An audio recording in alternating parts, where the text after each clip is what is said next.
Mon nom est Martin Thomas Côté en compagnie d'Alan Lévesque et Patrice Riverain. Vous écoutez Les Injustes. Les ténèbres règnent sur le web.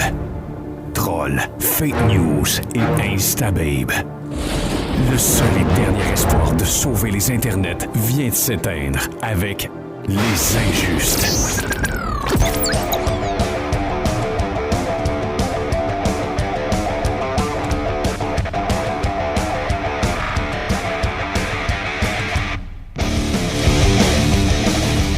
Salutations à tous les injustes, Monsieur Alan Lévesque, Monsieur Patrice Riverain, bonjour. Salut. Salut. On a une grosse émission aujourd'hui, on ne perdra pas notre temps, manquez pas ça dans quelques minutes. Évidemment, on va vous garder ça un peu plus vers la fin, ma gang de petits coquins, pour vous écouter Effectivement, l'émission. inquiétez-vous pas, ça va être meilleur que le Super Bowl. Ça va être beaucoup mieux que le Super Bowl et le peu de bandes-annonces qu'on a eu la chance de voir. D'ailleurs, tiens, gars, closons le sujet de suite. Là. Avengers Endgame, Captain Marvel. Il manquait quelqu'un sur la pelouse, c'est tout ce qu'on sait. Hey, sérieux, c'est pas chic, là. Puis, sais-tu quoi? C'est correct de même, là. Avengers rendu où ce qu'on est rendu au mois de février, là, ça s'en vient pareil, là. Montrez-nous-en juste pas, là. Ouais, ben, de toute façon, ça fitait avec le reste de la soirée qui était vraiment plate. Honnêtement, oui. C'était plate de A à Z, des pubs jusqu'au match. Ouais, effectivement, mais tu sais, la pub au moins de Captain Marvel elle est un peu plus rythmée. Elle n'a pas trop demandé, mais c'est pas grave. Je vais voir le film dans un mois, IMAX, là. Puis, Bon, on va en reparler on va assurément. en reparler, c'est sûr. Donc, manquez pas ça. Dans quelques minutes, on s'entretient avec Luc Dupont, spécialiste en marketing, professeur à l'Université d'Ottawa, un geek bien assumé. Et on va parler, tiens, d'un peu de BD européenne. Pat, ça va te faire plaisir. On parle beaucoup de BD américaine. Oui. Là, on va parler un peu d'européen parce que c'est les 90 ans de Tintin. On sait que Superman, Batman ont fêté leur 80e. En fait, Batman, c'est cette année. 1939-2019. Ouais, effectivement, oui. Donc, au mois de mars, on aura l'occasion de revenir sur Détective Comics numéro 27. Il y aura un numéro spécial qui va sortir. Le numéro 1000 s'en vient dans pas long. Exactement. Pour ce qui est de Superman, c'était l'an dernier. Puis là, ben, c'est Tintin qui a donc un 10 ans d'avance facile sur ces deux super-héros américains. Puis je sais que Luc Dupont est un spécialiste, presque tintinologue. Fait qu'on va pouvoir faire le tour d'Hergé, de comment ça a commencé, d'où ça a parti. Ça risque d'être fort intéressant. Mais on vous réserve ça pour dans un petit peu plus longtemps pour que vous puissiez déguster le reste du podcast. Ouh. Et on commence avec mon sujet préféré, Batman. C'est pas une blague. C'est pas une blague, on commence avec Batman. Ouais. C'est pas une blague, on commence vraiment avec ça. Et puis après, on va y aller avec Star Trek Discovery, là, pour Un leur peu faire plus tard, plaisir. là, là, un peu mais, plus tard. Hein, c'est un classique des injustes. On parle de Batman, puis après ça, on parle de Star Trek Discovery. Fait que ça va être correct. Et dès que Noël est passé, là, on a 3 mois de Star Trek, c'est fini. Là. Fait qu'on va commencer avec Batman très, très, très rapidement. Non, on va commencer avec Star Trek Discovery. On va se garder Batman. Discovery, juste rapidement. On est à quoi, 4e ou 5e épisode? Quatrième épisode de passé. J'ai écouté celui-là vendredi. Honnêtement, la deuxième saison est à la hauteur. Là. Sérieusement, le 3e épisode au niveau de la politique, ça a été un épisode beaucoup plus politique, Klingon. Ils ont remis à jour ce qui s'était passé par rapport à la fin qui avait été un petit peu hâtive et sur ça, je suis content, la première saison. parce que je pensais qu'on n'allait plus les voir du tout, les Klingons. Là. Effectivement, ils nous ont remis ça à pied pour montrer que finalement, la paix qu'ils avaient mis trop hâtivement, ça marche pas pantoute, leur histoire. Là. Non. Ça marche pas. Non, ça marche pas, puis ça crée des dissensions au sein de l'Empire, puis on le voit dans cet épisode-là. Et je pense, Pat, que pour nous, les vieux Trekkies, de confirmer l'espèce de Black Op. Ah oui, écoute, là, c'est comme que des cadeaux pour les fans en ce moment. Les Black Ops, la section 31, les cheveux des Klingons. Qui reviennent à Qui l'avant-plan. reviennent parce qu'ils avaient rasé pour entrer en guerre. C'est plein de petites révélations, puis c'est tellement du vrai Star Trek pur et dur, là. Moi, je capote. Ah, là, on est vraiment dans le gros Star Trek. Là, on reconnaît même des tendances, entre autres le dernier épisode où on a un classique vaisseau pogné contre quelque chose qui ne savent pas c'est quoi. Mais ce qui était le fun, je vais juste finir ça, c'est parce que l'épisode 3, justement, la section 31 qui sépare, on avait parlé que Giorgio allait avoir sa propre épisode. On a vu son vaisseau qui a de l'air fucking awesome. Cool, ça. J'ai hâte de voir ça. Aussi, ce qui était le fun, le 3e épisode, au début, ils ont montré le premier projet des oiseaux de proie. Ben oui, le fameux croiseur Klingon, là, pas celui de Next Generation, mais celui de la série originale de 66. Puis là, on sait qu'est-ce qui va se passer avec le chum de Burnham aussi. Oui. C'est que ça, lui, il c'est se ramasse cool. dans l'autre, là, finalement. Là. Mais sérieusement, là, juste pour montrer là, c'est parce que cet épisode-là, il a comme servi pour mettre à jour la fin de la première saison et Les bases du spin-off. Du spin-off. Mais le 4e épisode, là, c'est Star Trek 5, là, c'est stéroïdes. Là. C'est incroyable. C'est le même principe. T'es devant un nuage que tu sais pas trop ce qu'il va faire, mais qui veut te tuer, mais il faut t'essayer de savoir pourquoi. C'est un chef-d'œuvre, je pense, cet épisode-là. Honnêtement, Et, moi, je l'ai adoré. Sérieusement, Monsieur Sourou, là, Doug Jones. Doug Jones a été solide. Dans Quelle cet belle épisode. performance. Sérieusement, là, c'était très fort émotionnellement, cet épisode-là. Oui, vraiment. Puis de compartimenter le vaisseau comme on l'a fait des milliers de fois dans des épisodes classiques de Star Trek. Je pense entre autres à Voyagers, à Next Generation. C'est arrivé régulièrement qu'on compartimente le vaisseau, qu'on n'a pas accès à certaines parties et qu'il y a des histoires parallèles qui se produisent. Stamets et la jeune Tilly. Moi, j'adore cette dynamique-là entre ces deux personnages-là. Puis honnêtement, c'était bon, là. C'était très bon. La scène géniale où le traducteur ne fonctionne plus. Hey, c'est-tu bon, Tout ça? le monde se met à parler plein de langues différentes. C'est complètement capoté. Tu te rends compte qu'il n'y a personne pratiquement qui parle la même en fait, langue. tu réalises que dans le fond, là, tu sais, Personne. pendant longtemps, tu pensais qu'ils parlaient tout anglais, puis tu te rends compte que non, là, tout le monde est aidé par l'ordinateur. C'est fou raide. Une là. minute, mais vous oubliez un détail important. DeForest Kelly est revenu à la vie. Bones est revenu en vie en étant un ingénieur. La headgear, là, c'est Bones. Es-tu incroyable? C'est elle? fucking Bones. Oui, c'est bon. Hey, elle perce Tilly avec une Drill. perceuse. Même pas gelé à rien. Là. On va lui faire un trou dans la tête, puis on va y brancher. Ah non, mais elle est géniale, elle. hein? Oui. Puis elle, c'est une humoriste. Il me semble, ma blonde me disait qu'elle connaissait ça. Oui. Puis écoute, elle a tout le temps des pics, là, des pointes là, avec le duct tape. Là. Elle est incroyable. Elle est incroyable. Puis la relation, elle, Tilly, Stamets, moi, j'aime beaucoup ça. Les personnages secondaires commencent à prendre un peu... Moi, parce que là... Jusqu'à répare l'espèce de truc réacteur, là, mettez un bout de gomme. Un bout de gomme, c'est bon. Mais tu vois, autant j'aime tous ces personnages-là, tous ces trucs-là, peut-être le point négatif, Burnham commence à me taper ses nerfs. Là, l'histoire de Spock, il va falloir que ça avance. Là, parce que là, ce qui est plat, c'est qu'en plus, ils ont perdu la chasse contre Spock dans le 4e épisode. Bon, ben là, ils ont leur retrouvé. Moi, j'avais dit dans le premier épisode, il y en avait trop parlé, ça me tombait ses nerfs. Mais dans le 4e épisode, ça a été le point faible. Il y en a encore trop. Non, il y en a trop parlé. Là, il va falloir que ça avance. Puis Burnham, elle commence un peu à me tomber ses nerfs avec le « j'ai réponse à tout ». Je suis émotionnellement capable de tout gérer. Je suis l'oreiller de tout le monde quand ils ont un problème. Ça m'a amené, là, c'est parce que c'est lourd. Là. Oui, très lourd. C'est lourd. Puis au moins, le 4e épisode, c'est une autre affaire qui était le fun. C'est qu'à peu près tous les membres de l'équipage ont eu son 3 minutes. Exactement. Puis moi, la pilote, je commence à la trouver qu'elle est cool en tabarouette. Là. Oui. Vraiment. C'est celle-là qui fait des donuts. Oh oui, elle est hot en tabarouette, celle-là. Et là, il y a tout le réseau mycélien qui semble être en guerre contre Stamets. Probablement que ça va régler notre problème là, des sauts dans l'espèce de réseau. Oui, parce qu'ils se sont rendus compte que la matière noire, le Dark Matter réagit avec les spores, puis les spores ont une conscience, puis je pense qu'ils Ils n'ont pas aimé se faire violer par Non, Stamets. vraiment pas. Je pense qu'ils n'ont pas aimé ça. Alors, c'est à suivre tous les vendredis, tous les jeudis, en fait, sur Space et 1 heure après sur Z. En Si vous français. êtes en français, si vous n'êtes pas encore abonné, ça vaut Moi, en passant, j'écoute les deux. Hein, et la traduction française, parce que je l'écoute avec ma conjointe le vendredi, puis vous savez qu'il faut que j'écoute plusieurs fois pour comprendre. Et j'écoute la version originale le jeudi. Voyez-vous, je me moque de moi-même. Et je l'écoute le jeudi, puis honnêtement, la traduction est très... J'ai pas un mot à dire. Hein. La traduction est très bien J'avais faite. écouté la première saison en français, moi, puis j'ai pas de Oui, problème il avec. n'y a pas un mot à dire. Bon, Batman, parlons-en très rapidement aussi. DC Warner qui veulent recaster Batman. Exit Ben Affleck, terminé. Hey, y a-tu vraiment du monde qui veut voir Robert Pattinson en Batman? Là? Hey, non, mais là, c'est lui qui est comme la tête là, du. Non, je comprends du pas. pôle. Là. Le Derby, là, c'est lui qui est Ouais, en mais c'est tête. parce là. que, tu sais, il est déjà un vampire, il brille, il peut Au être de soleil. jour. Ouais. Fait qu'il va pouvoir faire Bruce Wayne de jour. Mais y a-tu quelqu'un qui a dit que Batman brille pas? C'est pas grave! va Ça peut-être- fit! Non, ça fit pas. Je veux pas le voir. Là. Honnêtement, je veux pas le voir. Moi, Là. je veux voir John Cena encore. John Cena, calice. Franchement. Man. Moi, voyons. je milite pour John Cena. Non, moi, sais-tu, c'est qui je verrais là? Vous allez rire de moi encore. Liam Hemsworth. Juste pour faire chier le Son Chris. frère? Ouais. T'en as un qui est tard, l'autre est Batman. Mais pas juste ça, mais en parlant du fait, je m'en sers un peu du casting, là. Ben, du moment où Heath Ledger a fait la job, je pense que les fans ont une leçon à retenir de ça. là. Mais Warner DC aussi qui s'en vont, là. Je sais pas où ils s'en vont. Ils sont en train de péter. Tu sais, on a vu Aquaman, on a chialé contre le fait qu'ils ont fait une référence à la Justice League, mais ils essayent de tout éliminer. Puis là, tous les films qu'ils essayent.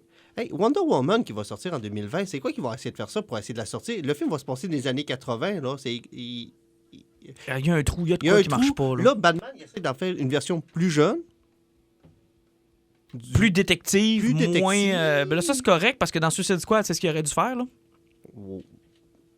Tu sais, dans Suicide Squad, les zombies puis l'enchantresse puis ces affaires-là, c'était trop. Là. Le Batman qui soit dans un univers plus Sherlock Holmes, plus victorien, plus... ça, j'ai rien contre. Là. Mais tu sais, mais encore une fois, mais ce film-là va se placer où? C'est encore un stand-alone.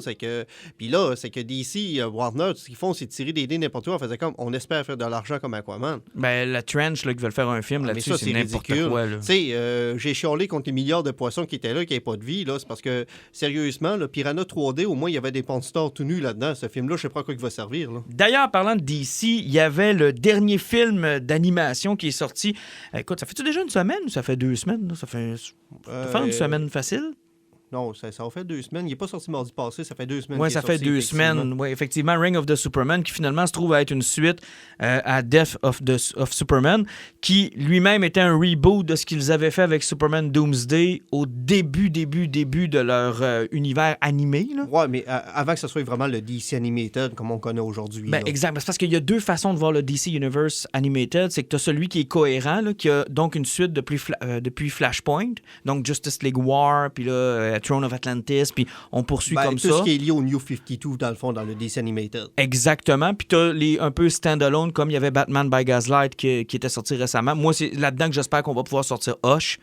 Je veux pas que ça s'intègre à l'univers qu'ils ont actuellement. Il n'y a pas le choix. Il faut qu'ils ramènent ça dans le même côté qu'ils ont fait avec le Dark Knight. Exact. Il faut que ce soit un stand-alone. Il faut que ce soit quelque chose qui va faire découvrir une bonne histoire de Batman à une nouvelle génération. Moi, c'est comme ça que je vois ça. Ben, c'est ça qu'il faut, parce que justement, là, tu parles du dernier qui vient de sortir, de Reign of the Superman. Puis, quand on avait parlé de la première fois du Death of Superman, tu m'avais dit, Alan, arrête de parler d'Explorer, parce que j'avais dit que le gros méchant dans la suite, c'était Brainiac. Ben, finalement, t'as pas spoilé rien. J'ai rien spoilé, parce que vu qu'ils ont ramené ça dans le New 52, on a une drôle de surprise. Le gros méchant qui était là-dedans, c'était Darkseid. Exact. En fait, là, si vous voulez avoir une idée bien claire, c'est carrément la suite de Justice League War. Dans le fond, dans le New 52, quand vous lisez les TP de Justice League, la finale du premier TP, c'est Darkseid War. C'est ce qu'on a lu il n'y a pas si longtemps. Pour ce qui est de la version animée, ben là, on a comme voulu faire la mort de Superman. Déjà, avec le premier film, on voyait que c'était dans le New 52 puis que c'était bizarre parce que là, ils ont rushé le « Je suis Clark Kent » avec Lois. Il y avait Damian qui était là à place de Dick Grayson. Il y avait Damian qui était là. La Justice League avait un rôle beaucoup plus accru que dans la bande dessinée. Ben, dans la bande dessinée, il y a Guy Gardner qui est mort. Puis après, il a fait shit. On va sacrer notre candidat de là parce qu'on n'a aucune chance. C'est ça. Après ça, Doomsday, là, c'était pas clair qui l'avait envoyé. Puis on avait un peu rushé les choses. Et dans Reign of the Superman, ben là, on se rend véritablement compte qu'effectivement, là, c'est dans cet univers partagé où il y a beaucoup de choses et beaucoup de libertés qui ont été prises. Ben, il y a beaucoup de libertés, puis il y a beaucoup de choses qui ont été rushées. Parce que si on prend rien que personnage par personnage, Superboy, ils l'ont garoché là-dedans. Oui. Ça a pris 10 minutes. Ils ont annoncé que Lex Luthor était une partie des gènes qui a permis de le créer. Et ça, Pat, il faut que tu me rafraîchisses la mémoire. Il me semble que l'histoire que Connor Kent est un clone, oui, de Superman et de Lex Luthor, c'est dévoilé dans Teen Titans, ça. Si ma mémoire est bonne, écrit par Geoff Jones dans les années 2005. Oui, c'est vieux, ça. C'est super vieux. Mais c'était pas dans Death of Superman. Dans A World Without Superman, c'était pas là, ça. Non, ça vient pas de là. L'histoire de Lex Luthor, moi, je me rappelle que ça avait été... C'est une autre affaire. Ils ont fait un peu du raboutage à la Seigneur des Anneaux. Là. Exactement, parce que moi, ce bout-là, je me rappelle l'avoir lu en direct.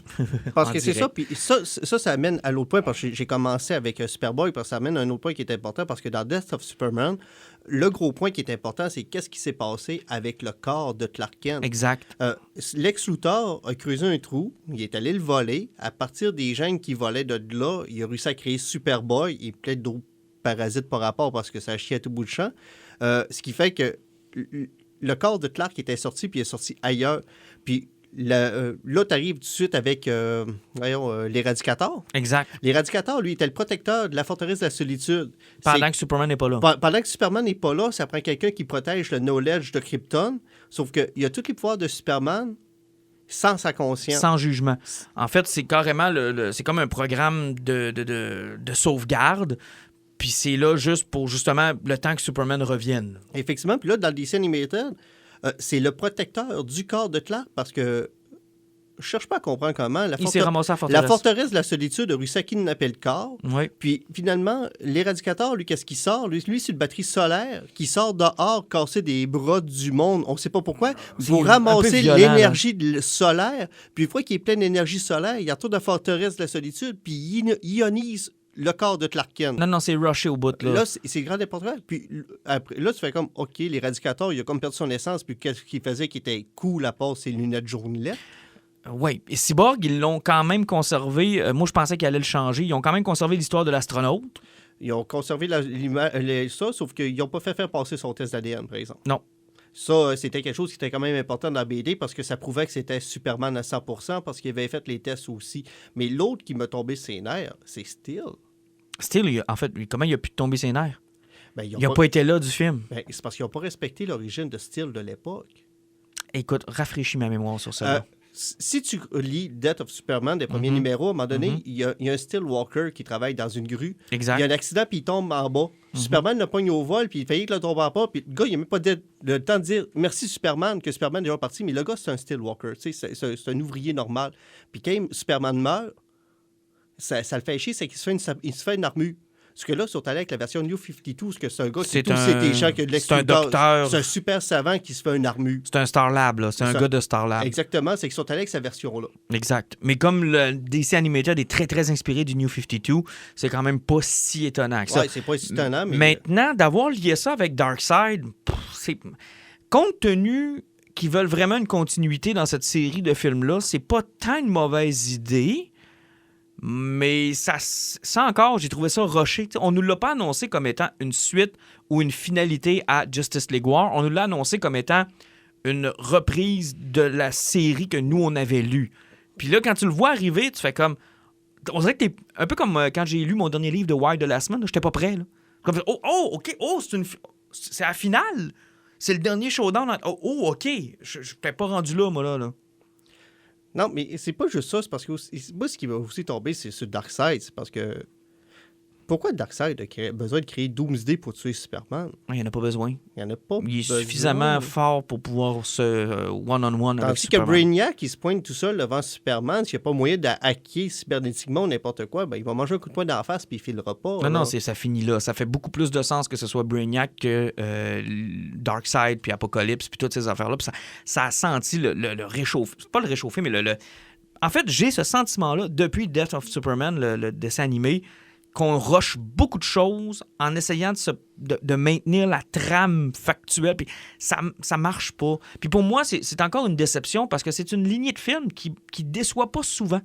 En fait, je te dirais que depuis 2 ans, on dirait que là, on a un peu plus de difficultés. On dirait que depuis qu'on leur a dit que c'était meilleur que leur film leur véritable univers de DC. C'est la manie de DC. Là. Ils essaient de faire de continuité avec quelque chose qu'ils n'avaient pas besoin, puis tandis que dans leur film, présentement, ils essaient de défaire la continuité alors qu'ils avaient essayé d'en partir une. Ils essayaient d'en avoir de besoin. Ça fait que c'est comme s'ils essaient d'inverser leur univers d'animé pour mettre une suite qui va faire un univers qui se tient, puis que leurs films, ils ont fait quelque chose qui se tient, puis ils essaient de toutes les séparer tranquillement. Parce que moi, ça m'inquiète, parce qu'ils ont quand même annoncé des histoires qui, dans ma tête à moi, c'est des histoires charnières là, du DC. Là.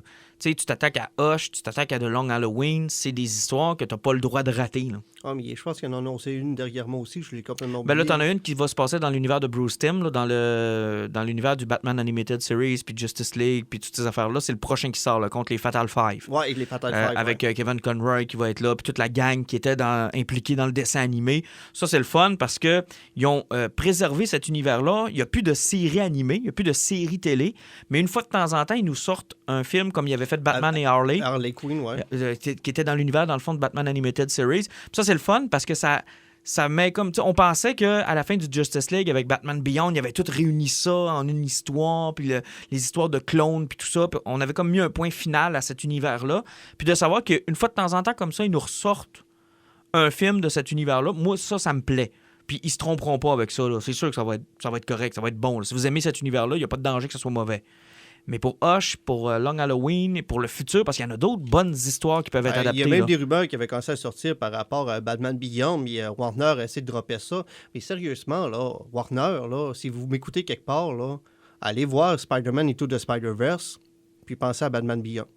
Ouais, ça pourrait effectivement être dans ce style-là. Bon, ils vont se faire accuser d'être copieux. Non, mais pas obligé de faire 100% pareil, mais tu peux faire quelque chose qui ressemble à... Le look Batman Beyond fitterait avec ce style d'animation. C'est comme les rumeurs qui voudraient voir Michael Keaton dans un live-action sur Batman Beyond. Ouais, c'est ça, comme moi qui fantasme de voir John Cena dans le prochain Batman. Ben, je veux dire, à un moment donné, il faut prendre ton gaz égal. Je suis pas sûr que ça va se voir de notre vivant. Mais déception pour le dernier animé, puis je trouve ça dommage parce que, tu vois, je réécoutais aujourd'hui, puis je t'en ai parlé un peu plus tôt dans la journée, Judas Contract, qui est une vieille histoire de 4 ou 5 numéros de... Puis là, je pointe Pat, vous me voyez pas, mais je pointe Pat parce que Pat est un fan des super teams, mais tu sais, Teen Titan de Mark Wolfman et George Perez dans le temps. Judas Contract, c'est quand même une bonne histoire de cette période-là de Teen Titan, avec Terra, puis Deathstroke, puis... Ben, Deathstroke a toujours été le vilain, le protagoniste un peu trash avec Brother Blood. Puis tu vois, là, Judas Contract, ils l'ont intégré dans la continuité qu'on parle depuis tout à l'heure, mais ça a bien passé. Tu sais, t'as Damian Wayne au lieu d'avoir Dick Grayson, t'as Nightwing qui est là, t'as Blue Beetle qui est là, qui avait aucun lien dans l'histoire originale, mais ça, tu vois, c'est un exemple où ils l'ont réussi. Là. Ça passe bien. Puis les grands traits de l'histoire sont encore là. Mais on dirait que là, ils prennent une tangente où ils prennent de plus en plus de liberté puis ils essaient de plus en plus de tasser des trucs. Ça j'aime beaucoup moins ça. Mais je sais pas aussi si tu as remarqué le côté plus familial aussi qui s'embarque tranquillement pas vite. C'est de moins en moins violent. Là. C'est beaucoup moins. Tu sais, il y a eu quelques moments violents dans le Reign of Superman, mais même ceux qui avaient sorti avant les fêtes, The Death of Superman, il y avait presque plus de sang dans celui-là. Mais je pense qu'ils ont peut-être pris des notes sur le mauvais Killing Joke, qui se voulait un R-rated movie, puis que là, il faisait de la violence pour faire de la violence, puis les gens ont mal réagi à ça. C'était pas un bon animé, ça, là. Je pense que le plus gros problème, c'était presque la relation incestueuse qu'a eu Batman avec Batgirl. Je peux pas croire qu'ils ont fait ça. Et le cave qui a pensé à écrire ça, là... Lui, j'espère qu'il a perdu sa job, là, puis pour longtemps, là. Écoute, faire coucher la petite fille de 14-15 ans avec le vieux bonhomme sur le toit, c'était pas chic, là. Tu sais, c'est à peu près c'est comme tes deux gars de 40 ans, puis ton chum, il y a une fille de 20 ans, puis finalement, tu déciderais de te coucher avec. Tu sais, c'est... Ah non, ça avait aucun bon sens. Là. Quand je suis arrivé à cette scène-là, parce que je savais que ça avait fait parler, puis je me disais, le monde exagère peut-être un peu. Non, là. Il y a un malaise. C'est un dessin animé, puis il y a un malaise. Puis il y a un véritable malaise qui s'installe. Tu fais comme, pourquoi?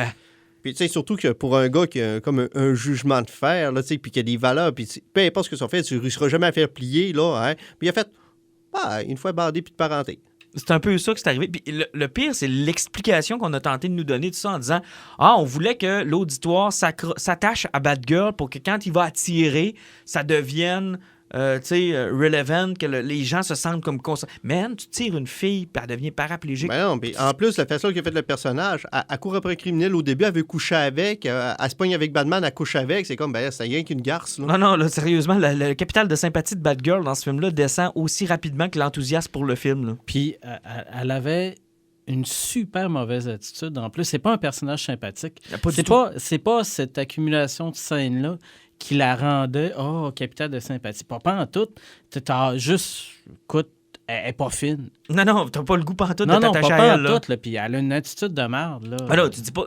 On n'est pas en train de dire qu'elle méritait ce que le Joker lui a fait. Non, pas en tout. Sauf que si leur but, c'était que ça me rende encore plus triste que je l'étais déjà, c'est raté. Tu sais, c'est essayer de créer des liens affectifs qui étaient inexistants à la base. Exact. Alors que en tant que tel, le personnage était déjà intéressant. Puis là, d'un coup, tu fais comme faire un twist. Tu sais, elle aime le bandit, elle couche avec Batman. Tu sais, c'était fucké, là. Moi, non, c'est pas un de leurs meilleurs. Ça. C'est vraiment pas un de leurs meilleurs. Puis une chance qu'Alan Moore est pas mort et que ça serait tourné dans sa tombe, là. Moi, de toute façon, lui, il a dû l'ignorer puis pas le voir. Ben là, de toute façon, faire un film avec une bande dessinée qui avait à peine 20 pages, là. Bon, j'exagère, là, ça n'a pas 20 pages, Killing Joke, mais quand même. Ouais, tout dépend. Il aurait pu demander à Peter Jackson, il en aurait fait 3 films. J'avoue que Peter Jackson, dans étirer la sauce avec pas grand-chose, il est devenu quand même très bon. Mais non, c'est pas un succès. Fait que là, on va suivre ce qui va sortir. Le prochain, comme je vous disais, c'est donc la Justice League contre les Fatal Five dans l'univers animé de Bruce Timm. Ça risque d'être intéressant. C'est tous les mêmes voice actors qu'on est habitué d'entendre dans cet univers-là. Donc, on est en terrain connu. Puis moi, Batman et Harley, j'avais trouvé ça franchement divertissant. Je sais pas si tu l'avais vu, Alan. Non, je l'ai pas vu. Ah non, c'est franchement divertissant. Là. C'est très, très drôle. Il y a eu aussi une scène qui avait été un peu, comment je pourrais dire, là, je cherche le mot, controversé, où ce que Harley Quinn se tape Dick Grayson, là, dans un film d'animation pour jeunes. Je veux pas parler en mal de Dick Grayson, là, Mais dans c'était tout bien le- la seule qui s'était Non, pas non. tapée. C'est dans l'univers de DC, effectivement. S'il y a quelque chose qui bouge, Dick Grayson a passé. Son prénom, il le porte très, très bien. Ah oui, Deck. Ah Deck, ouais. ça Écoute, Deck a traîné lui, partout. là, écoute, quand on dit là, des expressions vulgaires, là, mais lui, il a tout un tableau de chasse. Là. Il y a Starfire. Il est l'enfer, écoute. Il a couché avec à peu près toutes les Il y a personnages. Batgirl. Il y a Ah non, il s'en est tapé Donna plein. Troy. Il y a... Tu sais, sérieusement, si jamais Dick Grayson puis Kirk se croisent dans un couloir, c'est sûr qu'ils se font un high five. Ouais, puis ils se donneront pas de maladie. Ils ont déjà toutes. C'est comme, tac, il n'y a pas de problème. Donc ça va être à surveiller. Ring of the Superman sorti en DVD il y a de cela 2 semaines.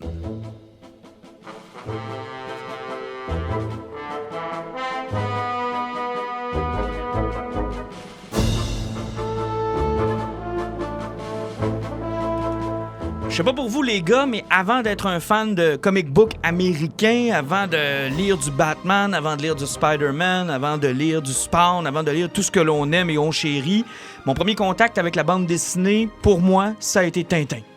Moi aussi. Ben, en fait, j'ai toujours lu beaucoup de BD européennes, puis Tintin, Astérix, les différentes écoles européennes qu'on avait accès quand on était plus jeune. Puis moi, ben, en plus, j'avais un frère puis 2 sœurs plus vieilles que moi qui me permettaient d'avoir déjà accès à plein d'affaires qu'eux autres avaient lues. Fait que... Alan, toi, Tintin, ça te sonne une cloche? Ou Tintin, je commence à lire pas mal avec ça, Astérix, le Scrameustache et compagnie, Spirou et Fantasio. C'est... Puis tu vois, je parlais dans le cadre de notre émission la dernière fois avec Égide Royer, qui est un spécialiste en éducation, puis il nous disait que chez les garçons, la bande dessinée arrive, je pense, en 2e ou 3e place dans le choix de lecture. Puis effectivement, quand j'arrivais dans la bibliothèque de l'école, l'endroit où je me dirigeais, c'était les bandes dessinées. Puis les bandes dessinées que les écoles avaient, c'était pas mal ce qu'on vient de nommer. On peut ajouter Garfield, Spirou, on peut ajouter tout ça dans le truc. Donc, les Tintins, c'est véritablement le premier contact. Et quand même, c'est toujours surprenant de savoir quel âge a nos héros. Alors qu'on s'apprête à fêter le 80e anniversaire de Batman, on a fêté le 80e anniversaire de Superman l'an dernier, et cette année, on fête le 90e anniversaire de Tintin. C'est donc dire qu'il a une couple d'années d'avance sur nos 2 autres super-héros américains. Et pour en parler, le spécialiste en marketing, le spécialiste en culture populaire, professeur à l'Université d'Ottawa, M. Luc Dupont, qui a le nom prédestiné pour parler de Tintin. M. Dupont, bonsoir. Oui, bonjour. Puis je dois commencer avec une anecdote. Nécessairement, on commence en parlant du nom prédestiné. J'ai pas souvenir à la petite école qu'il n'y ait pas eu une fois en début d'année. Là. À un moment donné, quand la maîtresse, comme on l'appelait à l'époque, avait l'habitude de donner les noms à haute voix puis de regarder chacun des étudiants et étudiantes en disant « OK, bon, lui, je vais regarder ça, je vais essayer de mémoriser son nom, son prénom. » J'ai pas souvenir que c'est pas arrivé au moins une fois qu'il y ait un petit comique au début de session qui disait Dupont avec un T ou avec un D? Et là, systématiquement, tout le monde dans la classe partait à rire. Et là, je venais toujours d'identifier ma tête à claque de l'année.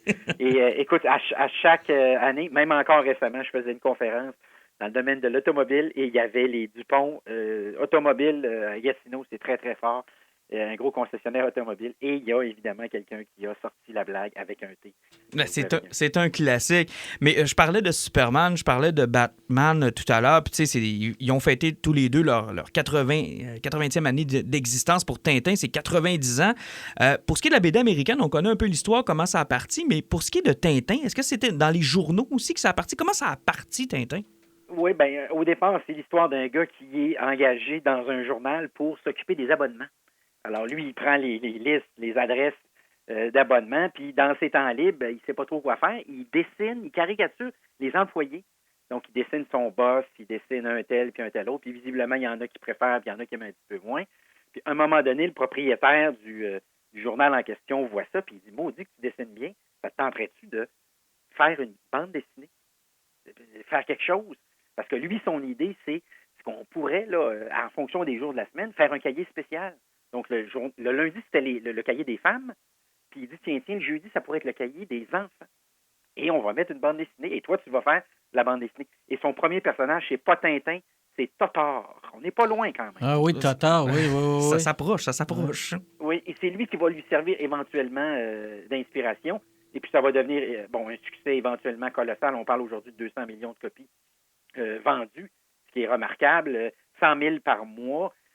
Et donc, tout ça débute dans un petit journal. Au total, tout, ce sera 24 bandes dessinées. La dernière va être publiée à titre posthume parce que lui, il va décéder en 1983, puis en 1986, on va sortir le dernier Tintin. Et ce qui est assez remarquable, c'est qu'il y a plus de livres sur le phénomène Tintin que de bandes dessinées de Tintin. Mais là, il y en a des officiels, il y en a des non-officiels. Comment ça fonctionne? Comme par exemple Tintin au pays des Soviets. Moi, je ne l'avais pas dans ma collection, je l'ai découvert plus tard. Oui, et puis dans bien des cas aussi, dans un premier temps, ils étaient en noir et blanc parce qu'à l'origine, dans le petit 20e, c'est comme ça que s'appelait le journal, lui, il voulait travailler le plus longtemps possible. Il reconnaissait avant de décéder que son truc, c'était quoi? C'était de faire des bandes dessinées sans fin. Alors, les premières histoires de Tintin, là, les premiers albums, en réalité, si on les avait eus là, live, là, c'était des albums qui auraient fait plus de 100 pages. Oh boy! Parce que lui, il disait, quand j'ai fini mon histoire, peut-être que le boss va venir me voir en me disant que c'est fini, puis que j'en ferai plus. Mais ce que savait le boss, qui s'aperçoit très rapidement, c'est que le jeudi, c'est le plus gros tirage. Et il essaie de comprendre ce qui se passe. Et ce qu'on lui dit, les enfants disent « Ah, c'est Tintin, je ne peux pas manquer Tintin. » Alors, Mais ça va devenir éventuellement Tintin. Mais c'est vrai qu'on remarque que quand, comme par exemple, moi, par ma famille, j'ai de vieilles éditions de certains Tintins avec aujourd'hui, puis le nombre de pages était diamétralement différent. Là.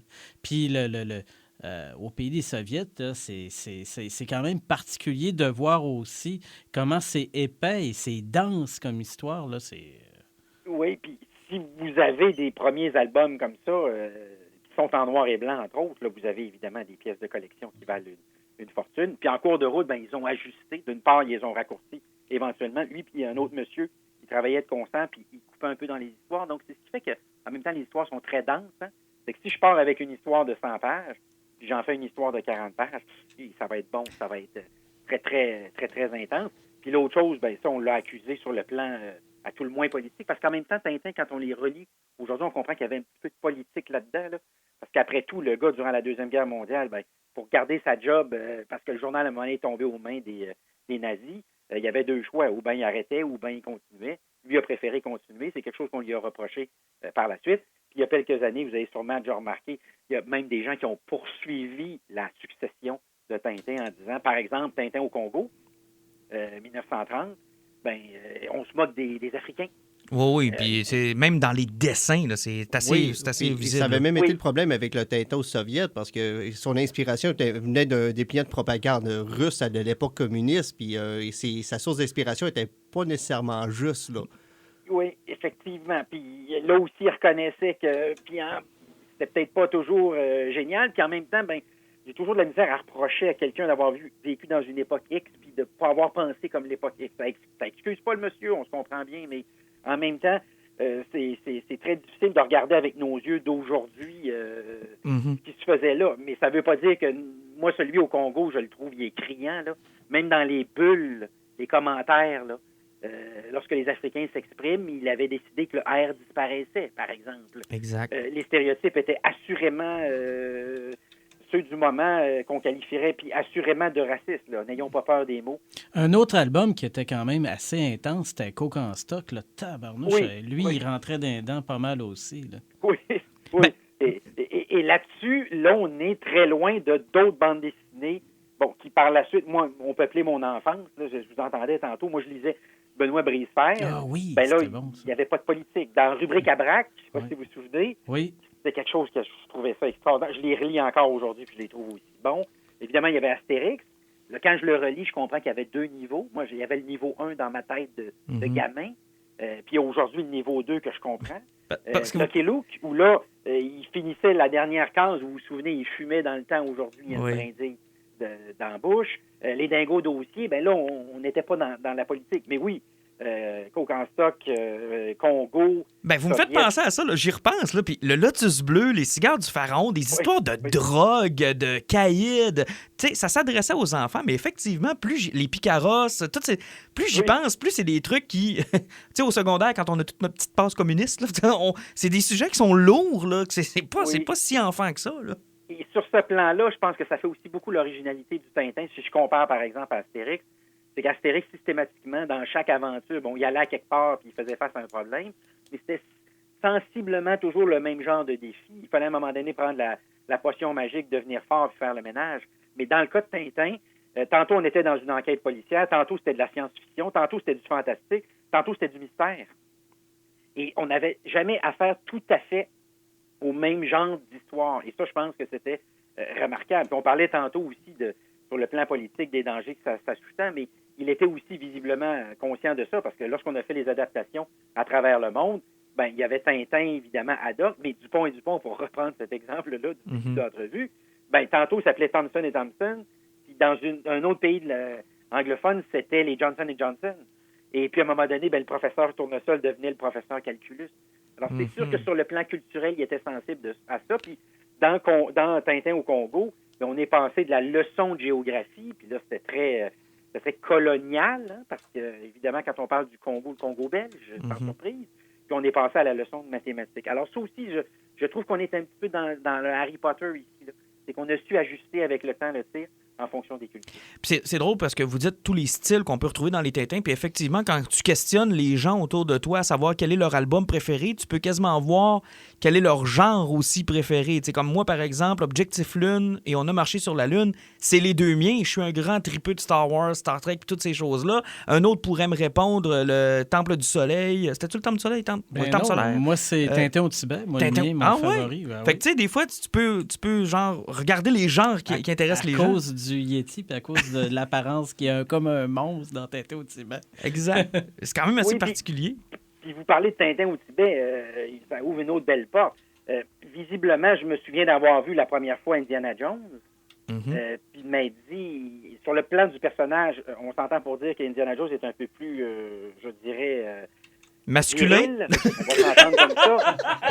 Mais il y a une chose qui est certaine, puis Spielberg a prétendu, lorsque le film est sorti en Europe, puis que la presse belge et la presse française ont dit « Vous avez déjà lu un Tintin, assurément. » Par la suite, ils ont dit la même chose à George Lucas.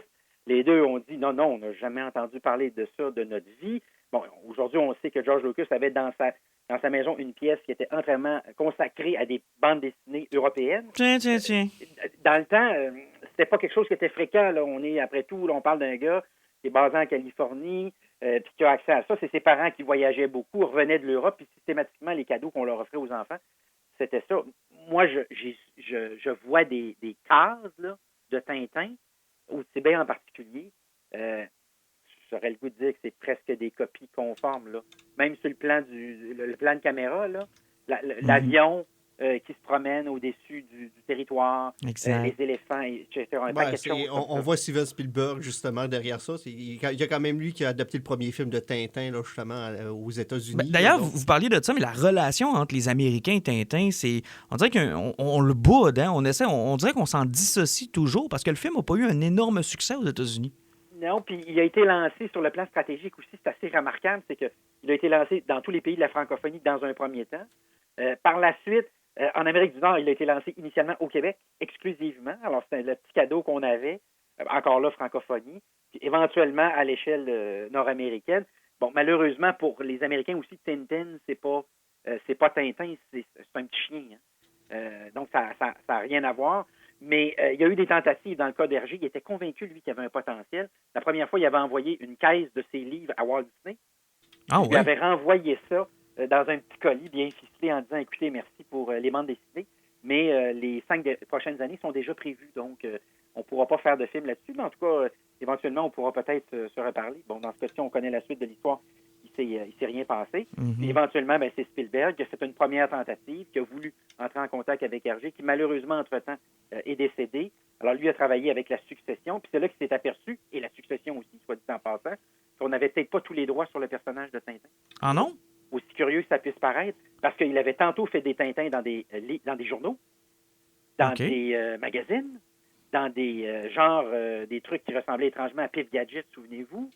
Puis tantôt aussi, c'était des espèces de journaux qui étaient reliés et des livres. Si bien que Spielberg avait, c'est une vieille anecdote d'ailleurs, il raconte que quand j'ai rencontré les gens de la succession, entre autres sa femme, qui n'était pas convaincue qu'il y avait beaucoup de potentiel là-dedans, il lui a demandé où sont vos avocats? Il n'y a pas d'avocats autour de la table avant qu'on conclue la négociation. Et candidement, on lui dit, mais ici, on n'a pas l'habitude de travailler avec des avocats. Mais là, ce qu'il voulait bien sûr s'assurer, c'est qu'il y avait les droits et elle avait les droits sur les personnages. Et c'est là qu'on a découvert que c'était pas aussi clair qu'on voudrait bien le croire. Alors, ça a créé C'est pas des ça, problèmes. c'est pas juste le cas de Tintin, parce que je me rappelle avoir lu des trucs, entre autres, sur Bob Kane avec Batman, sur les frères, ben pas les frères, mais Schuster, Jerry Siegel et Jerry compagnie. Siegel. C'était compliqué à cette époque-là d'avoir les droits sur ces personnages, peu importe où c'est que vous étiez. Il y avait des ghostwriters, il y avait des compagnies qui achetaient le personnage. C'était compliqué, là.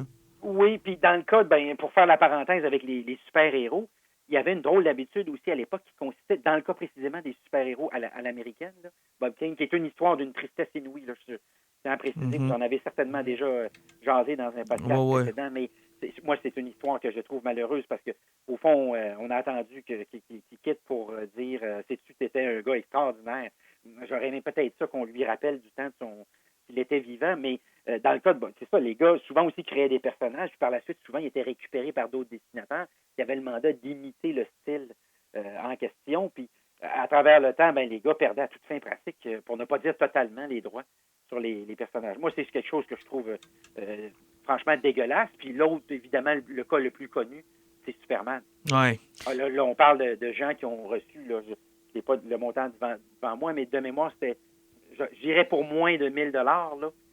Puis que c'est la succession qui a dû poursuivre une première, puis une deuxième, puis une troisième. Ah oui, fois puis dans le pour cas de Bob réussir à Kane, faire. t'as eu Bill Finger qui a été dans l'ombre jusqu'en presque 2016 avant qu'on décide finalement d'y mettre du crédit. Maintenant, quand on lit du Batman, on a Batman created by Bob Kane and Bill Finger, mais lui, il a été longtemps ignoré. Puis toute la guerre avec Jack Kirby, Stan Lee, on les connaît. Tu sais, c'est une époque, je pense, qui était aussi propice à la création du droit d'auteur, dans le fond, à savoir à qui appartiennent les personnages. Ben moi, de mémoire, il y a un seul créateur qui a été capable de conserver ses droits jusqu'à la fin puis qui a tout fait. C'était Will Eisner avec The Spirit. Puis lui, il avait fait tous les jobs. Puis il avait la totalité de ses droits jusqu'à la fin, même quand il est décédé. Et oui, puis dans son cas, il est probablement, assurément, l'exception qui confirme la règle. Il est unique, lui. Oui, puis il avait vu un petit peu ce qui s'était passé dans bien d'autres cas. Bon, il y a tellement de portes qu'on pourrait ouvrir. Je pense à Capitaine Marvel, qui est une histoire d'une tristesse. Ah, Captain Marvel, c'est fou raide, là. Inouï, là. C'est pas très loin de Superman, là, dans le département de la tristesse et du vol, là. Il y a Capitaine Marvel. Et malheureusement aussi, souvent, ces dessinateurs-là, il y avait un défaut et c'est propre, je pense, beaucoup aux créateurs. Moi, en tout cas, pour en avoir côtoyé, entre autres, dans des agences de publicité. Souvent, c'est des gens aussi un petit peu timides, hein? Un petit peu repliés sur eux-mêmes. Puis ça explique probablement, dans ce contexte-là, pourquoi Stan Lee a réussi à traverser l'épreuve du temps. C'est que lui allait donner des conférences, lui rencontrait des étudiants, lui donnait des conférences. C'était une époque où tu faisais 10 piastres, tu étais content. Écoute, le contexte économique de l'époque, le contexte aussi avec la guerre qui te pend au bout du nez tout le temps. Tu sais, Bob Kane a fait 10 piastres pour son premier numéro, puis il était tellement heureux. Tu sais, je veux dire, ça lui prenait pas grand-chose. Il ne voyait pas, je pense, à long terme le potentiel de l'usure. C'est une époque de naïveté aussi. Tu pensais pas aller signer ton contrat avec 3 avocats non plus. Non, pas en tout, là. Oui. Puis les gars s'entendaient sur la gueule, puis c'était souvent des accidents de parcours. On parlait tantôt de Tintin, mais au fond, c'est un gars qui faisait des caricatures, puis qui éventuellement commence à faire de la bande dessinée. Durant la Deuxième Guerre mondiale, évidemment, comme le journal est sous contrôle nazi le soir, la plupart des gens perdent leur emploi. Lui, il veut continuer à conserver ça, accepte de rédiger des aventures de Tintin. Puis après la Deuxième Guerre mondiale, pour faire ce lien-là, arrive Tintin au Québec. Puis éventuellement dans bien d'autres pays aussi. Puis quand on fait un coup d'œil sur l'ensemble des pays de la francophonie, encore aujourd'hui, si on cherche des magasins Tintin, là, pour prendre un exemple simple, on va en trouver dans la plupart de ces pays-là. Mais ça ressemble beaucoup au soccer finalement. Il y a un sport qui est à peu près populaire à l'échelle de la planète, mais un petit peu moins en Amérique du Nord. Puis il y a une bande dessinée qui est populaire à l'échelle de la planète, puis un petit peu moins en Amérique du Nord, excluant bien sûr le Québec.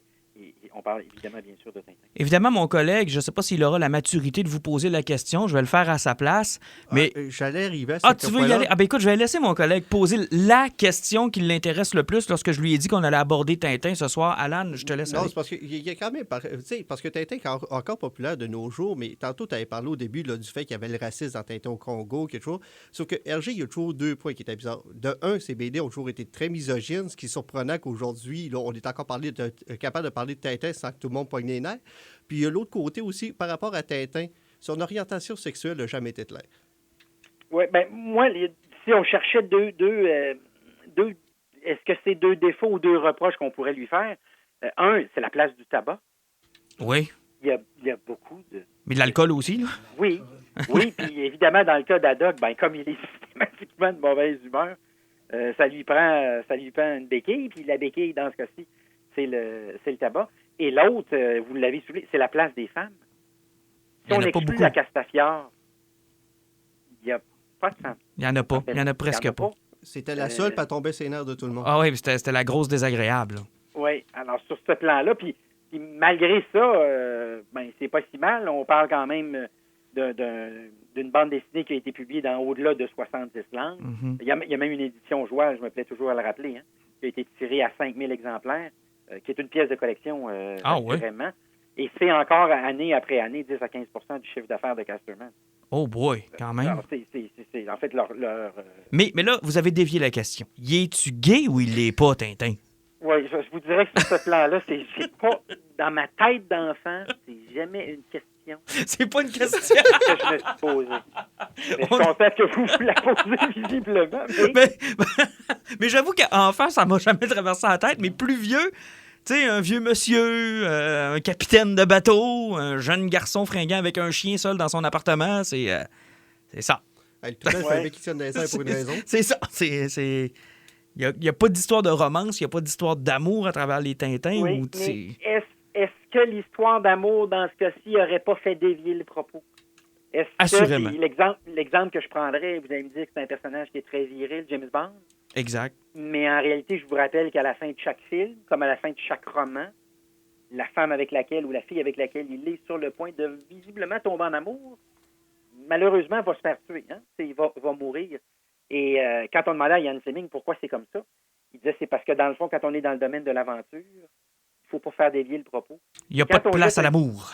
Oui, puis quand on jette un coup d'œil sur les grandes séries américaines, là, qu'on appelle en anglais une expression qui n'a pas d'équivalent en français, là, mais jump the shark, là, le moment où on pose un geste qui fait que les gens arrêtent de suivre la série. Là. On dit non, ça c'est trop fort. Là. Puis pour ceux qui se poseraient la question, pourquoi cette expression-là, c'est dans Happy Days, quand DeFonds, à un moment donné, est sur un...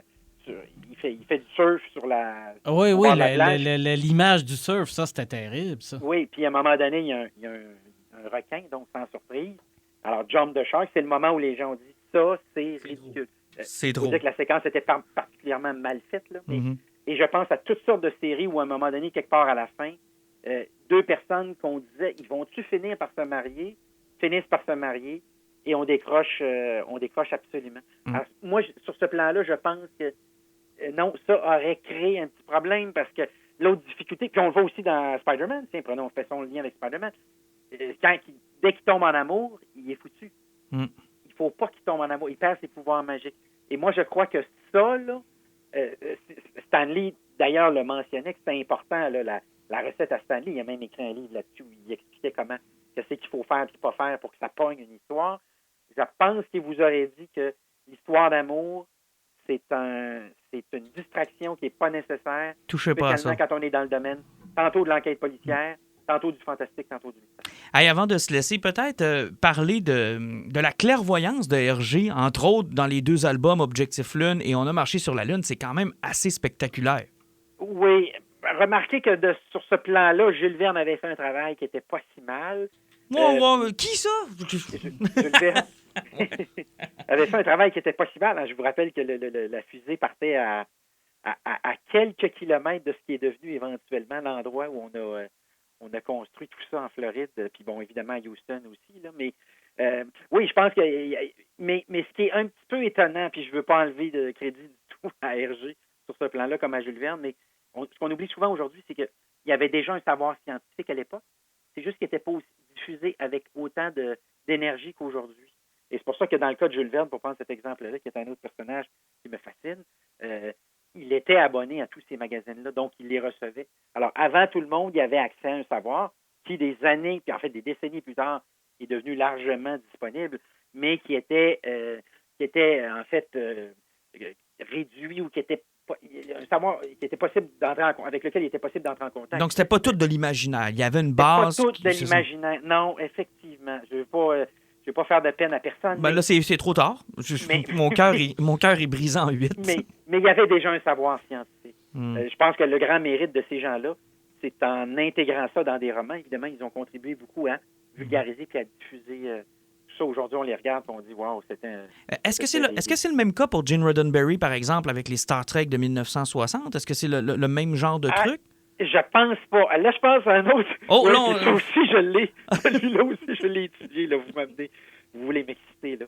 Mais c'est tous des sujets qui me passionnent hautement. Mais Vous deviendrez en régulier, là. Je crois que lui, c'est un petit peu plus fort, puis pour toutes sortes de raisons. Entre autres, quand on lui posait la question, pourquoi toutes ces innovations-là technologiques, c'est qu'il dit, quand j'ai commencé à tourner la première série, on n'avait pas assez de cash. Fait qu'à chaque fois, je donne un exemple concret, la téléportation. Il dit, au début, ce que j'avais prévu, c'est qu'il y avait des vaisseaux qui partaient l'Enterprise, puis qui étaient capables de se déplacer, là. Un petit peu comme un voyage au fond des mers dans le temps. Je ne sais pas si vous vous souvenez, il y avait des gros sous-marins atomiques, puis il y avait la petite patente. Alors là, il suggère ça aux gens qui financent la série, qui lui disent non, on ne peut pas te faire un autre modèle, là. Celui-là, a coûté tellement cher. En fait, il n'a pas coûté très cher en réalité. Il est tellement lourd. On va filmer une fois, on ne le refilmera pas d'autres fois. D'ailleurs, quand vous regardez aujourd'hui avec vos yeux 2019, vous apercevez que les étoiles ne sont pas dans la bonne direction. Mais c'est pas grave. Et lui va dire OK, donc il faut trouver un autre moyen. Alors, il cogite, il fait un brainstorming, puis il y a quelqu'un qui dit on pourrait peut-être inventer une machine, puis on dit qu'en pesant sur le piton, les gars disparaissent, puis apparaissent sur la planète. Et ça, c'est la téléportation. Blague à part, aujourd'hui, vous savez qu'il y a des universités très sérieuses qui travaillent là-dessus, sur déplacer un atome. Fait qu'il y a un fondement. Je veux dire, ils ont fini par trouver un fondement à l'idée qu'il avait eue. Ben, je pense Le que j'avais gars été qui est à la prouvé avec le tête- photon, par exemple. Le gars qui est à la tête de Qualcomm, un des ingénieurs les plus avancés, là, Qualcomm d'ailleurs, qui est très fort dans le 5G, donc il y a la prochaine technologie de tous les téléphones des gens qui nous écoutent actuellement, puis que vous avez dans vos poches ou sur votre table. Lui, il disait le téléphone, le flip phone, là, il dit ça, que je l'ai vu dans Star Wars. Puis il dit, j'ai dit, faut absolument que je fasse ça. Et un autre truc qui s'en vient, là, c'est Apple avec sa montre qui va le faire. C'est, vous vous souvenez quand le médecin qui était toujours de mauvaise humeur dans Star Trek, qui était en réalité un gars super amusant, je le précise, parce que lui disait toute sa vie, chaque fois que les gens me rencontrent, mais ils me disent, pourquoi tu as tout le temps ta face à claque? Il dit non, c'est parce que c'est ça mon rôle dans Star Trek. Mais en réalité, j'aime beaucoup, je suis très souriant. Mais ça, là, vous vous souvenez, il passait un petit truc, un petit moniteur au début. Oui, l'espèce de petit crayon, là. Oui, problème de cholestérol, problème de battement, ça, c'est ce qu'il est en train de faire avant. Wow. Et ça, je leur donne 5 ans, ils vont tout l'avoir, là. Par exemple, c'est votre monde qui va vous dire, il faudrait que tu slackes le gâteau au chocolat, parce que là, le taux de sucre dans ton sang... Elle va avoir du fun avec moi. est un petit peu, oui, moi aussi d'ailleurs. Et c'est une montre assurément que je m'achèterai rendu là, Ben oui. qui va vous donner votre pression sanguine, non pas avec un petit mais qui va vous le donner en direct. Et ça, c'est remarquable. Je me permets une petite anecdote sur Star Trek en terminant. Allez-y. Je suis sûr que j'étire beaucoup la sauce, mais vous m'en autorisez. Pas de problème. Une, c'est qu'à l'époque, il y a très peu de reruns, hein, les reprises. Exact. Parce qu'il y a 3 chaînes de télévision. Alors, il n'y a pas Fox encore, donc il y en a 3. Puis en réalité, à l'origine, c'était une chaîne qui en est devenue 2 autres. Alors, c'était la même chaîne qui a donné naissance aux 2 autres. Alors, on est 3 chaînes. Une des 3 a Star Trek. Et il n'y a à peu près pas de reprise. Donc, quand on signe les contrats, on signe le contrat en disant, au cas où un jour, il y aurait des reruns, des reprises, c'est pas payé. Mais évidemment, tous les artistes signe ça en disant ça repassera pas. De toute façon, il n'aura pas, donc. Où tu veux que ça passe des reruns. On va te le signer tout de suite. Et il y en a un dans la gang qui dit, sais-tu quoi? Il n'y en a pas là, mais il va peut-être en avoir un jour. Puis lui, il signe les reruns. Puis à côté de ça, l'autre qui est classique, c'est le gars qui fait le jingle ou la ritournelle de début, hein? Vous voulez que je la chante, là? La, la, la, la, la, la, la. Exact. Alors, lui, il dit, moi, vous allez me payer à chaque fois que ça va jouer. Oh, shit. Et dans le temps, on dit, de toute façon, ça va jouer 1 année, puis 2 ans, peut-être, éventuellement 3 ans, mais ça ne rejouera plus après. Et on estime au moment où on se parle qu'il y a quelque part sur la planète, là, ça joue, là, au moment où on parle. Alors, le gars a fait une fortune, évidemment. Juste avec ça. De ce côté-là, oui. Et dans le cas de Star Trek, je n'aurais facilement pour 1 heure d'émission. Oui, mais avec ce genre d'entente-là, il n'y a pas Carrie Fisher qui avait fait la même chose avec Star Wars. Sur les produits dérivés, là. Je pense qu'il y en a un, effectivement, qui avait signé sur les produits dérivés. Et là, vous ouvrez une autre porte. Ça, c'est votre faute. C'est pas moi, je veux plus, là. Mais si vous êtes abonné à Netflix, il faut absolument regarder la série sur l'histoire des jouets. Oui. Vous en avez une sur Star Wars. C'était cœur, hein? Et vous comprenez pourquoi, après les 3 premiers films, George Lucas a arrêté. Ben c'est sûr, il était millionnaire. Il n'avait plus besoin de rien d'autre. Mais je précise une autre chose, c'est que George nous a raconté une petite menterie. Oh. C'est que George disait que dès le début, il avait fait une fortune avec les jouets. En réalité, dans le contrat, il y avait moins de 2% des droits. OK. Il y avait une clause dans le contrat. Si vous ne sortez pas, destiné aux gens d'Hasbro, éventuellement, qui vont aller rechercher ça, là. Si pendant 1 an, vous ne sortez pas une nouvelle figurine, le contrat saute. Alors, qu'est-ce que George Lucas a comme idée? On ne fait plus de films. Fait que vous en ferez plus de jouets. Il n'y a plus de jouets. S'il n'y a plus de jouets, le contrat saute. Si le contrat saute, on va en signer un autre. Puis je vais te dire que le prochain, il va être pas mal plus cochon. Donc, il faut regarder cette série-là. C'est un petit bijou. Et la personne qui vous raconte ça, c'est l'avocat qui a négocié avec George Lucas pour Hasbro. Puis qui dit, je vois Lucas qui dit depuis des années qu'il a fourré tout le monde. Georgie nous raconte une histoire. Et le gars, il a le scrapbook du contrat négocié devant lui. Mais il faut absolument que vous regardez ça. Et le plus drôle, et c'est ma dernière anecdote. Je vous jure que c'est ma dernière anecdote. J'arrête après. Les petits, comment ça s'appelle les petits personnages? Bref. Les Ewoks? Exact. Évidemment, lorsqu'il faut présenter les personnages, puis entre autres, il va aller voir les gens de Fisher-Price, puis il va aller voir les gens d'Hasbro, puis les gens de toutes sortes de compagnies. Là, je tiens à préciser que c'est éventuellement Hasbro qui a acheté ça, mais on comprend qu'à l'origine, ce n'est pas précisément toujours cette compagnie-là qui a négocié ces droits-là, mais lorsqu'on veut aller chercher le contrat, on rencontre George Lucas, donc on a une rencontre avec lui, puis il faut lui dire qu'on a prévu déjà les personnages. Alors, ceux qui vont réussir à gagner le contrat, ce qu'ils font, c'est qu'ils achètent des personnages de Fisher-Price. C'est les petits personnages, là, qui vont rentrer dans les petits ronds. Je sais pas si le Little People, là? Oui, c'était particulièrement laid. Oui. Mais c'est les personnages. Alors, ils vont acheter ça, puis ils vont dire, on va se servir de ça comme modèle initial, hein, pour être capable de... Puis la soirée d'avant, ils s'aperçoivent que les petits Ewoks, comme vous les appelez, là, sont comme habillés en brun. Là, hein. Je ne sais pas si on parle bien des mêmes personnages. Oui. Ça... les Jawas! Les Jawas! C'est ça. C'est bien ça, hein, les Jawas? Oui, les Jawas, avec un capuchon, là, puis les 2 yeux jaunes. Capuchon, exact. Oui. Oui, et puis vous me pardonnez cet écart de conduite, mais il y en a tellement de personnages, mais et dans mon excitation du moment. Mais il arrive le soir d'avant, puis ils se préparent le pitch, et ils sont à l'hôtel, puis ils s'aperçoivent que ce personnage-là n'est pas convaincant. Et ils se posent la question, comment on pourrait bien l'habiller? Parce qu'on n'a pas le petit manteau, comme, il n'est pas réussi. Et il y a un des gars qui dit, attends un petit peu, je pense que j'ai une maudite bonne idée. Et il monte son pantalon, puis il enlève son bas brun sale, puant. Il le découpe et il l'attache, puis il fait un petit nœud. Et tout le monde regarde ça, puis il dit, si, mon acte, c'est bon. Tu l'as. C'est exactement ça. C'est génial. Et le lendemain, c'est comme ça qu'ils vont gagner le pitch. Et Lucas va dire, il y a un souci du détail dans vos affaires qui est remarquable. Ignorant que le petit bas qui pue, c'est un des gars qui est en train de pitcher, qui a sacrifié son bas pour gagner. Pour de l'argent, quand même, c'est une bonne chose. Luc Dupont, le seul gars qu'on appelle pour parler d'RG, et qu'on finit avec Star Trek, Star Wars. Ouais, puis là, vous me pardonnez, mais il y avait tellement d'affaires. C'était parfait. Mais là, c'est pas de ma faute, moi. Je voulais parler d'IKEA, mais ça a l'air qu'on n'a plus le temps. Bon, on n'a plus le temps de parler d'IKEA. On va se garder... on va se garder 15 minutes. Luc Dupont, merci énormément pour ce précieux temps. C'était excellent. Merci beaucoup. C'est un super plaisir et c'est la beauté des podcasts. Merci. C'est de la magie.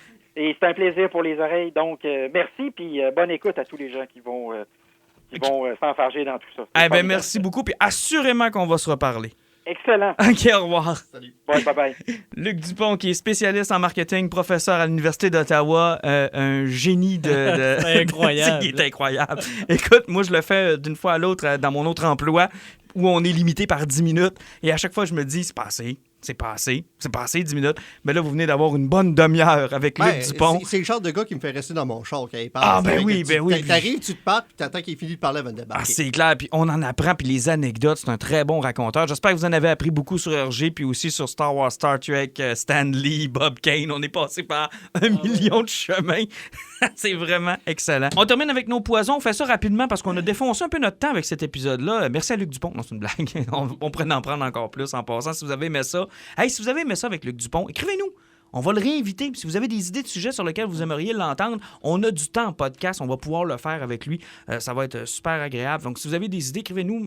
N'hésitez pas à partager non plus sa chronique, qu'on puisse le faire entendre aux gens. Vous allez voir, il y a beaucoup de monde qui vont apprendre beaucoup de choses, pas juste sur Tintin, parce qu'on a un peu bifurqué sur plein d'autres sujets. Alan, rapidement, poison. Côté poison, j'avais publié, c'est la semaine passée que j'étais tombé sur les nouvelles séries de Bendis chez DC, qui sont les Wonder Comics. Wonder Comics. Il y a 4 séries là-dedans. C'est lui qui est chapeau de tout, mais il en écrit une vraiment. La deuxième, il a coécrit, puis les autres, c'est des scripts qu'il fournit. Moi, j'ai été sur ce que Bendis touchait, c'est que j'ai tombé dans Young Justice et Naomi. Je vais passer sur Naomi rapidement, parce que le premier numéro donnait pas grand-chose. C'est du Bendis à son état pur. C'est journalistique.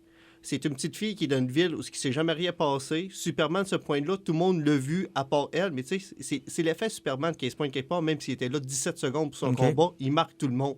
Mais elle sent qu'il y a quelque chose qui n'est pas normal dans sa ville.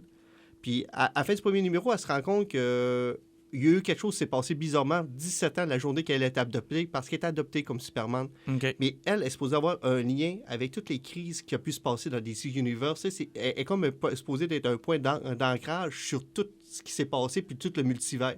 C'est que là, c'est à savoir ce que Bendis fait s'en aller avec ça. C'est que, mais sauf que c'est du Bendis. Si vous avez déjà lu d'autres choses là, de lui, là, vous allez vous en retrouver. Young Justice. Sérieusement, là, c'est la Justice League là, qui est tellement tripante. Là. Finalement, tu te ramasses avec une race extraterrestre d'une autre dimension.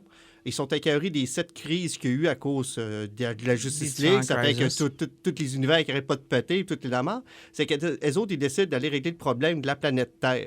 Parce que ça vient toujours de là. Mais 15 points sur place, ben, ils ne tombent pas sur la Justice League. Ils tombent sur Tim Drake. Ils tombent sur Casey, qui est Wonder Girl. Puis les autres, ils se pointent là, puis les deux, quand ça se battent, mais en même moment, tu as Ginny X qui est là aussi, la fille de Jonah X, le cowboy. Effectivement. Puis c'est que là, ils commencent à se battre là, puis plus ils se battent, puis finalement, tout le monde est à la même place. Tu as Impulse qui se pointe, tu as Bart Allen qui se repointe là. Tu as une fille, Green Lantern, une jeune adolescente qui se pointe là. Personne ne sait d'où ce qu'elle est. On ne sait pas c'est quoi son nom, mais tout ce qu'on sait, c'est que sa bague, elle n'a pas eu de façon confessionnelle. Elle a réussi à crosser le système pour avoir une bague, la petite fille. OK. C'est que ça va ce que ça va. Puis pendant le combat, et puis comme un rift qui s'est ouvert, Bart Allen qui court comme d'habitude trop vite, puis qui se ramasse ailleurs. Puis ça finit avec lui qui tombe direct face à face avec Connor. Dont on avait perdu tous la trace depuis au moins Final Crisis. Là. Puis c'est vraiment le Connor comme on l'a connu dans Death of Superman qu'on parlait tout à l'heure. OK, donc son look 95. Avec son jacket en cuir puis ses studs. Pas ses jeans avec son chandail noir? Ouais, effectivement, là. C'est vraiment le vieux look, l'original. L'habit en collant de Superman avec son jacket de cuir. Intéressant, on va suivre ça quand ça va sortir en TP. Pat, poison. Rapidement, je vous avais montré que je commençais le TP de Deadly Class parce qu'on avait commencé la série télé. Je vous parle rapidement de la série télé. Ça se passe dans les années 80. On a un jeune sans-abri là, que la vie a torturé qui se retrouve recruté dans une école d'assassins. Il n'y a absolument rien de fantastique là-dedans. Là. C'est pas de la science-fiction, c'est pas de l'horreur, c'est pas de l'épouvante, c'est pas rien. C'est des gens qui viennent soit des cartels, soit des descendants du FBI, des héritiers de tel groupe, les triades, etc. Ils sont tous là pour devenir des assassins. Il y a le clash entre les cultures, entre les castes dans cette école-là, plus tous les gens qui veulent tuer tout le monde. C'est absolument fabuleux. En plein directement là, avec la culture des années 80, ils sont en 87. La musique, les films, ils font référence à des BD, tout ça. C'est absolument fabuleux. Et les deux gars qui avaient travaillé sur la BD ont créé aussi en partie la série, Rick Remender puis Wes Craig. Mm-hmm. C'est génial. À écouter sur Space. Et mon poison sera un retour sur nos poisons. Je vais faire ça rapidement. Tu m'avais conseillé les livres pour enfants qui était inspiré de la culture populaire des années 80. Vous aviez bien rigolé quand j'en avais parlé. Oui, on en avait ri un peu. C'est quoi les éditions? Rappelle-moi là. Quillin. Écoute, j'ai acheté celui de Retour vers le futur avec mon garçon qui est devenu, grâce à ce livre, un fan de Back to the Future. Et la raison pour laquelle j'ai pas de poison, c'est qu'on a été obligé de se taper à la trilogie. Donc, le temps que j'avais alloué à écouter quelque chose de nouveau, je l'ai alloué parce qu'ils sont de retour sur Netflix. Si vous le saviez pas, si vous avez pas vu passer ça, ils sont de retour sur Netflix pour une période, comme c'est tout le temps le cas sur Netflix, une période indéterminée. Donc, on les a écoutés avec mon gars et vraiment, ça a bien fonctionné. Là. Puis, ce que j'ai remarqué, c'est que ça lui a permis d'être plus attentif au film encore parce qu'il reconnaissait les moments qu'il avait lus lui-même dans le livre. Tu sais, quand c'est toi qui acquiers... Oui. Ça, c'est génial. Que tu l'assimiles toi-même. Il se met dans la photo. C'est ça, c'est plus facile pour lui de suivre ce qui se passe à l'écran par après. C'est génial. Si vous avez des enfants, je vous dirais, là, peut-être deuxième année, le mien commence, il était à la limite, là. Le mien était à la limite. Là. Après ça, il va falloir qu'il passe à un niveau de lecture un peu plus difficile. Mais honnêtement, c'est de très, très, très beaux livres. Et ils sont à combien, Pat? 22,90, je me trompe pas. 22,90. Allez, les gars, merci. On se retrouve dans 2 semaines. Salut! Salut!